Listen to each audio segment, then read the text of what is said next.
Hey guys, welcome back with me again in this channel.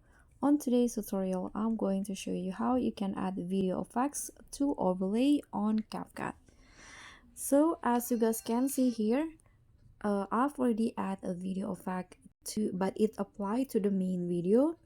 What about if I want to apply it to to overlay?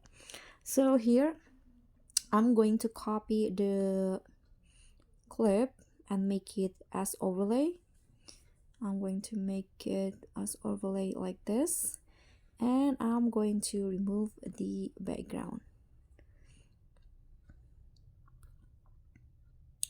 So I want to only apply the video effects to the overlay because I want it only applied to the object of the video. So currently this video effect is still on the main video. So what you need to do is click on effects again, then click on the current video effects, go to object, then select overlay. This one, click on the check icon, and this is it.